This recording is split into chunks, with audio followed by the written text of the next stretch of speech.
बोले नाम से किसी का उद्धार हुआ क्या? बोले भैया। किसका? अजामिल का। अजामिल एक वेद पाठी ब्राह्मण था।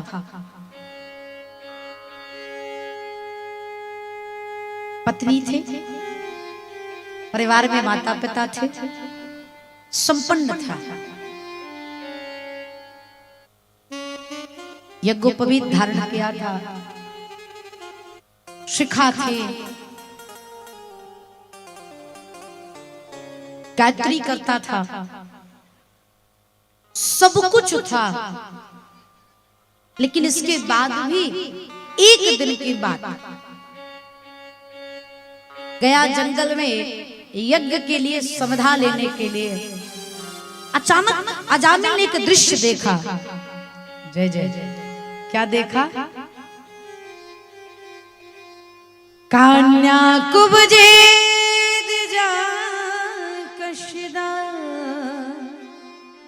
से पति अजामिल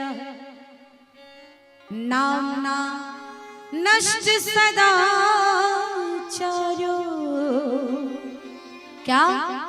दास्यः संसर्ग दूषितः। बहुत प्रेम से समझिए, हमारे आपके जीवन से जुड़ी हुई ये घटना है। अजामिल गया, वेद पाठी ब्राह्मण था, यज्ञोपवीत पहना था, शिखा थी, पत्नी थी, माँ बाप थे, परिवार था, लेकिन जंगल में लकड़ी लेने के लिए गया प्यारे, और एक दास्या संसर्ग दूषिता, एक स्त्री को, एक गड़का को किसी के साथ संसर्ग करते हुए देख लिया। और जैसे दृष्टि पड़ी, दृष्टि पड़ते ही प्यारे मति की गति बदल गई। बड़ी सुंदर पंक्ति किसी साधक ने लिखा, वासना हो या उपासना, दोनों हमारे नेत्रों से ही प्रवेश करते हैं। वासना हो या उपासना, परमात्मा की छवि को देखेंगे, सुंदर लग जाएगी, भक्ति जग जाएगी। और यही दृष्टि किसी वासना, किसी कामना, किसी ऐसे दृष्टि पर पड़ गई तो हमारी मति की गति बदलने में देर नहीं लगेगी।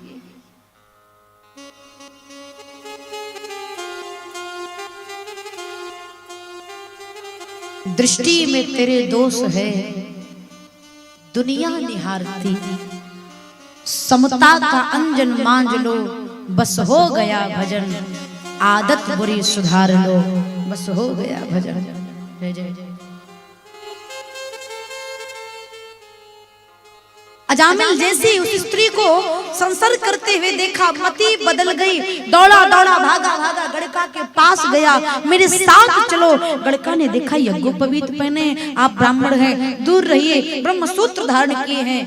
अजामिल की मति इतनी बदल गई मेरे बंधु कि यज्ञोपवीत उतार करके पेड़ की डाल में टांग दिया।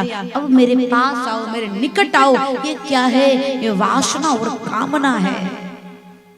जब हमारी दृष्टि के माध्यम से मति में ये प्रवेश कर जाए भैया, तो न पद दिखता है, न प्रतिष्ठा दिखती है, न मान दिखता है, न सम्मान दिखता है, न खोने का डर लगता है। तो इससे सावधान बचाना बहुत बड़ी बीमारी है। क्या सुंदर व्याख्या पूज्यपाद गोस्वामी तुलसीदास जी ने किया। रामचरितमानस में जब राम जी पंचवटी में विराजमान थे तो सूर्पनखा राम जी के पास आई ना। सूर्पनखा रावण के बहिनी, दुष्ट हृदय दारुण जस अहिनी, पंचवटी सो गई एक बारा, देख विकल भई जुगल कुमारा, रुचिर रूप धरि प्रभु कोई जाई, बोली वचन बहुत मुस्काई, तुम सम पुरुष नमो सम नारी, यह संजोग विधि रचा, ताते अवलग रहा कुमारी, मन माना कछु तुमहि। जैसे ही सूर्पनखा ने कहा, राम जी ने क्या किया? सीत ही चितई कहीं प्रभु बाता, आहई कुमार मोर लघु भ्राता। सूर्पनखा कौन है? सूर्पनखा वासना और कामना की प्रतिमूर्त है। बहुत प्रेम से समझिएगा, एक सूत्र में आपको अजामिल के प्रसंग का निष्कर्ष निकलेगा। शूर्पणखा वासना और कामना की प्रतिमूर्त है। राम जी कौन है? ज्ञान। लक्ष्मण जी कौन है? वैराग्य। सीता जी कौन है? भक्ति। जब शूर्पणखा रूपी वासना और कामना हमारे आपके नेत्रों के समक्ष आए तो राम जी जैसा तुरंत मुख मोड़ लीजिए और शूर्पणखा से दृष्टि उठा करके सीता के ऊपर विराजमान कर लीजिए। सीत ही चितई कहीं प्रभु बाता। वासना और कामना आवे तो सीधे भगवत चिंतन में अपने मन को लगाइए। भक्ति की तरफ निहारते हुए आपकी वासना कहाँ समाप्त हो जाएगी, कहाँ चले जाएगी आपको पता नहीं चलेगा। 1 मिनट का चिंतन आपके पद प्रतिष्ठा को बचा सकता है। और इससे तो बड़े बड़े संत भी नहीं बच पाए। विश्वामित्र जैसे संत विचलित हो गए भैया। अस्तु, इसलिए अपने मन को समय समय वासना से विरक्ति लाया जाए। आएगा कब? जब आपकी उपासना बलिष्ठ होगी, पुष्ट होगी।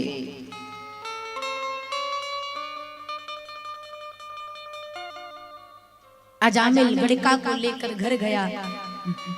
माता पिता ने घर से बाहर निकाल दिया। गड़िका को लेकर के अलग परिवार में रहने लगा, अलग घर में रहने लगा। दूसरे दिन गड़िका से बहुत मोह था जामिल को। दूसरे दिन संध्या करने के लिए आसन बिछाकर बैठा ब्राह्मण था।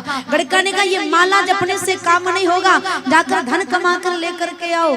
इतनी आसक्ति थी भैया, इतनी आसक्ति थी उस स्त्री के प्रति कि अजामिल माला को टांग दिया और चोरी करने लगा। ये क्या है? आसक्ति है। मोह के दलदल में फंसता चला गया और धीरे धीरे चोरी करने लगा, डकैती करने लगा, कुबुद्धि का शिकार हो गया। सारी उपासना समाप्त हो गई।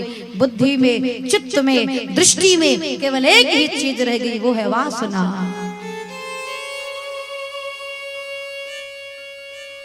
जो पंडित अजामिल था वो डाकू अजामिल हो गया। जीवन को बदलते देर नहीं लगा, केवल एक अक्षर का हेर फेर है, एक अक्षर का। जब तक जीवन में अजामिल के राम थे, पूजनीय था, जो देखते हर कोई से प्रणाम करते। रा हट गया, रा की जगह पे का आ गया, राम की जगह पे काम आ गया। और काम आते ही जीवन को बदलने में देर नहीं लगता। जहां कामना वहां राम ना, और जहां राम है वहां क्या काम है? अगर आपने अपने जीवन में अच्छे ढंग से राम को स्थापित कर दिया तो काम आएगा नहीं। अरे राम और काम में बड़ा अंतर है। कामदेव आया शिव जी के सम्मुख, और जैसे ही शिव जी के ऊपर पुष्पों का 5 बार संधान किया, जैसे ही भगवान शिव ने नेत्र खोला, दोनों नेत्र खोला, ऊपर देखा, नीचे देखा, दाएं देखा, बाएं देखा, कहीं नहीं देखा। बाबा कहते हैं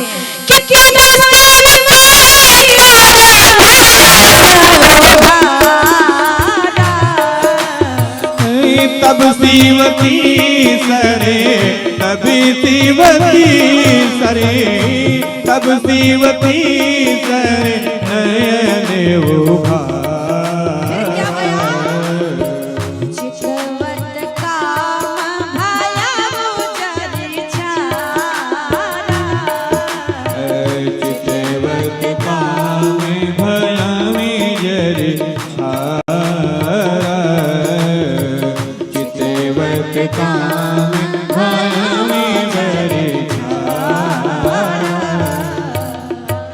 जैसे शिवजी ने तीसरा नेत्र खोला, कामदेव जलकर के भस्म हो गया।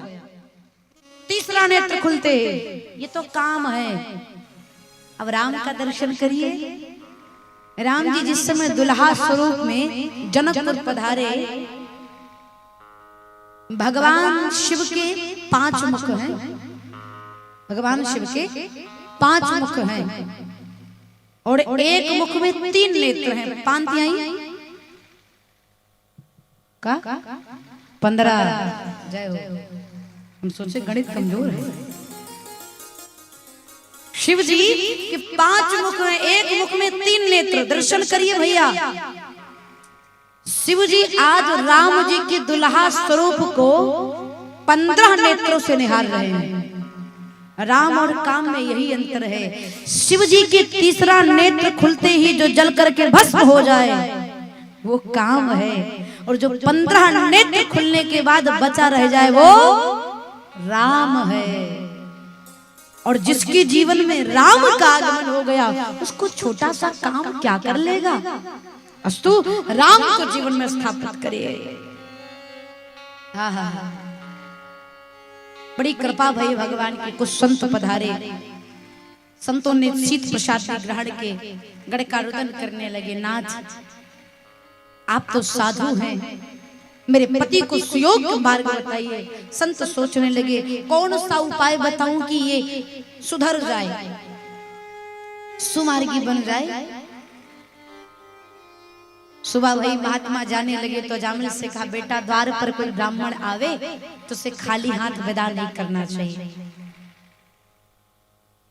ब्राह्मण, साधु, गुरु, बेटी अगर ये आपके घर पधारे तो कुछ न कुछ देकर जरूर विदा करिए। कुछ नहीं है तुलसी दल देकर विदा करिए, लेकिन खाली हाथ नहीं भेजना चाहिए, कभी नहीं। बेटी ससुराल से जब मायके आए तो ससुराल जाने लगे तो कभी खाली हाथ विदा न करिए, कुछ न कुछ देकर जरूर भेजे यथाशक्ति। अजामिल ने कहा मैं तो देता नहीं, केवल लूटता हूँ। महात्मा जी ने कहा हमें तुमसे धन नहीं चाहिए, तुम्हारी पत्नी के गर्भ में जो शिशु पल रहा है बस उसी का नाम नारायण रख देना। जासु नाम सुमिरत एक बारा, उतर ही नर भव सिंधु अपारा। कहाँ लगी नाम बढ़ाई, राम न सके नाम गुण गाई। मान गया, अपने छोटे पुत्र का नाम नारायण रख दिया और बड़ा प्रेम करता था नारायण से। जहां रहता नारायण नारायण नारायण नारायण पुकारता रहता। बड़ा प्रेम था, मोह था अपने बच्चे से। नाम का प्रभाव देखिए। एक दिन अजामिल विश्राम कर रहा था, भगवान यम के दूत आए, उसको चारों तरफ से घेर लिए। मोटे मोटे यमराज के दूतों को देखा, डर गया और डर के मारे दूर खेलता हुआ अपने पुत्र को आवाज लगाई, नारायण नारायण नारायण। जैसे 3 बार नारायण शब्द का उच्चारण किया, भगवान के पार्षद विराजमान हो गए। भगवान के पार्षदों ने यम के दूतों से कहा हम इसको लेकर जाएंगे। यम के दूतों ने कहा इसने बड़ा पाप किया है, आप इसे कहाँ लेकर जाएंगे, बड़ा धर्मी है। भगवान के पार्षदों ने कहा कितना भी पाप किया हो लेकिन अंत में इसने मेरे प्रभु को पुकारा है, अस्तु हम लेकर के जाएंगे। यम के दूतों ने कहा ये तुम्हारे भगवान को नहीं बुलाया, अपने पुत्र नारायण को बुलाया है। पार्षदों ने कहा इसके पुत्र का नाम तो 2, 4, 10 साल से होगा, लेकिन हमारे प्रभु का नाम तो अनादि काल से है, अस्तु हम लेकर के जाएंगे। दोनों के संवाद को अजामिल सुन रहा था। अजामिल दोनों की बातों को सुन रहा था। भगवान के पार्षद कहते निर्णय परमात्मा करेंगे। यम के दूत गए, यमराज के यहाँ गए, कहे यमराज से आज के बाद हम आपकी नौकरी छोड़ते हैं। यमराज ने कहा काहे को? बोले नारायण कौन सी बला है, पाप करो नारायण कह दो कल्याण हो जाता है। यमराज दौड़ करके मुंह बंद कर दिया, एक बार और मत कहना। क्यों? एक बार और इस नाम का उच्चारण किया ना तो अपना डिपार्टमेंट खाली हो जाएगा, सब स्वर्ग पहुंच जाएंगे, इसलिए इनका नाम ही मत लेना। इधर अजामिल के मन में वैराग्य जगा भैया। अजामिल सोचने लगा, रे सठमन, रे मूर्ख मन, कहाँ फंसा हुआ है संसार में। मैंने अपने पुत्र को बुलाया, भगवान के पार्षद आ गए। यदि मैं सचमुच सच्ची हृदय से नारायण की उपासना करूंगा, परमात्मा को याद करूंगा, तो मुझ पर मेरे ठाकुर जरूर अनुग्रह करेंगे। चले गए हरिद्वार, गंगा के तट पर बैठ करके दसम स्कंद का पाठ करने लगे। और दसम स्कंद का पाठ करते करते परमात्मा को याद करते कहते हैं, प्रभु बहुत सुंदर भजन, ये भाव है। और सब केवल परमात्मा से प्रार्थना करेंगे कि प्रभु इस संसार सागर में चलते चलते मोह के दलदल में फंसे फंसे थक गया हो नाथ, अब कृपा करे। अजामिल की तरह सब भगवान से प्रार्थना करेंगे। जितने प्रेमी बैठे, ले लो शरण कन्हैया, दुनिया से हम हैं हारे, नहीं ठोरना ठिकाना, नहीं ठोरना ठिकाना, फिरते हैं मारे मारे। कहिए, ले लो शरण कन्हैया, दुनिया से हम हैं हारे, ले लो शरण कन्हैया, दुनिया से हमें हारे, ले लो शरण कन्हैया, दुनिया से हमें हारे, नहीं ठोरना ठिकाना, नहीं ठोरना ठिकाना, नहीं ठोरना ठिकाना, फिरते हैं मारे मारे, ले लो शरण कन्हैया, दुनिया से हम हैं हारे, ले लो शरण कन्हैया, दुनिया से हम हैं हारे, ले लो शरण कन्हैया, दुनिया से हम हैं हारे। सभी प्रेम से ताली की सेवा देते हैं। हरि बोल।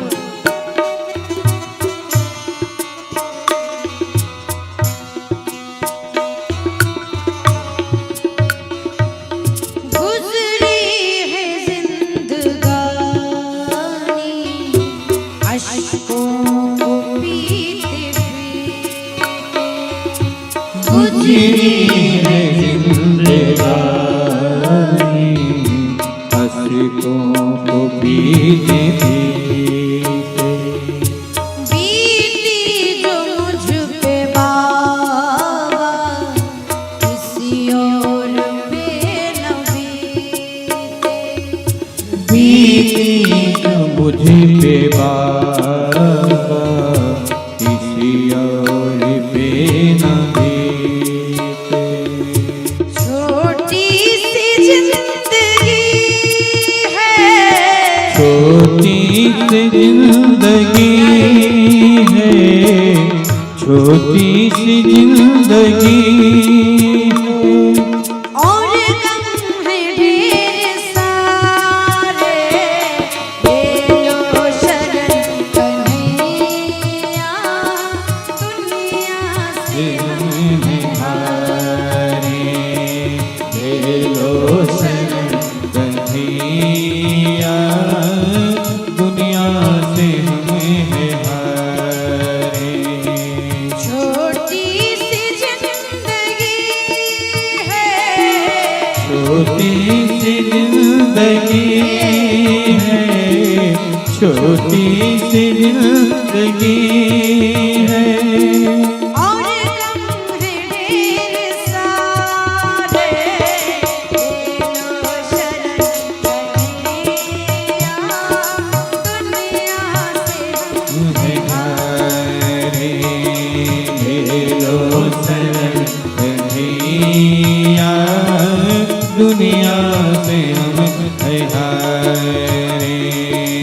ले लो शरण कन्हैया, दुनिया से तुम्हें हार।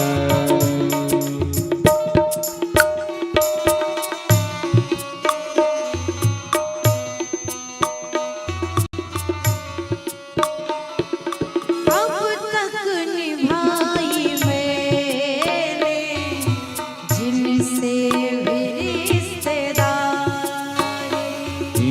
अब तक निभाई मैंने जिनसे भी रिश्तेदारी,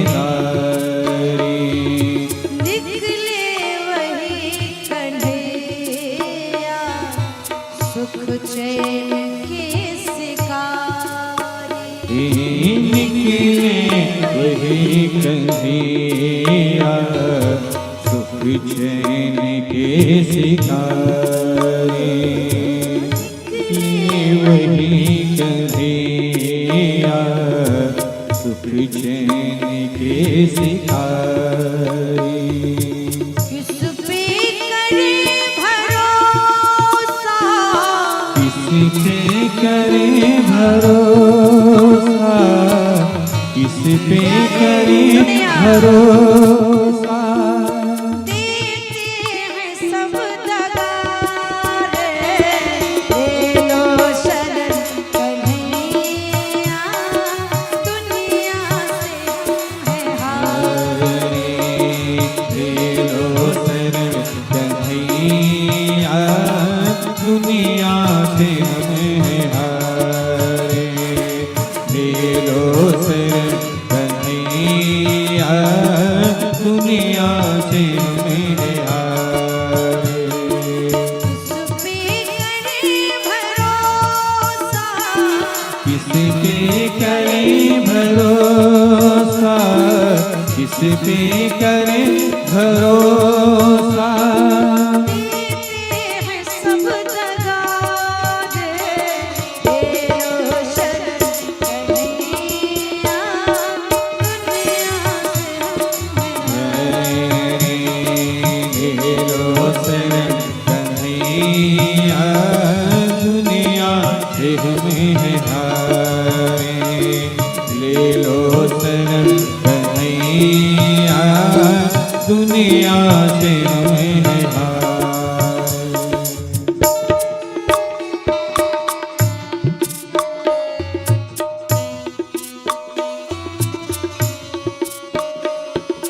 माधव सुनाई कर दो मुझे आस एक तुम्हीं से, हे माधव सुनाई करे मुझे आस की तुम्हीं से, माधव सुनाई करे मुझे आस की तुम्हीं से। वाकिफ हो तुम कन्हैया जीवन की हर कमी से, सेवा की भी हो तुम कन्हैया, जीवन की हर कमी से। वाकी भी हो तुम कन्हैया, जीवन की हर कमी से। देते हैं जख्म सारे, देते हैं जख्म सारे, देते हैं जख्म सारे, मिलती नहीं दवा रे, ले लो शरण कन्हैया, दुनिया से हम हैं हार। ले लो शरण कन्हैया, दुनिया से हमें हारे। ले लो शरण कन्हैया, दुनिया से हमें हारे।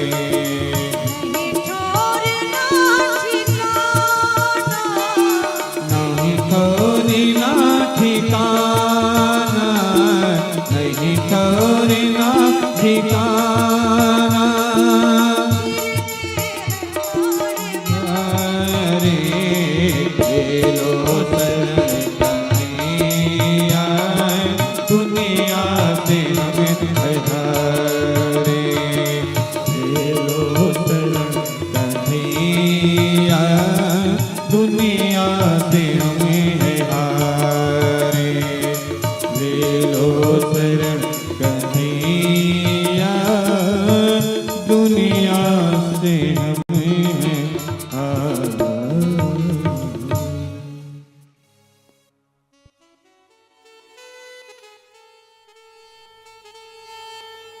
नहीं ठोरना ठिकाना, नहीं ठिकाना, नहीं ठोरना ठिकाना, फिरते हैं मारे मारे, ले लो शरण कन्हैया दुनिया से हम ले लो शरण कन्हैया दुनिया से देते हैं जख्म सारे, देते प्यारे हैं जख्म सारे, देते हैं जख्म सारे, मिलती नहीं दवा रे, ले लो शरण कन्हैया प्यारे दुनिया से हम हे प्रभु।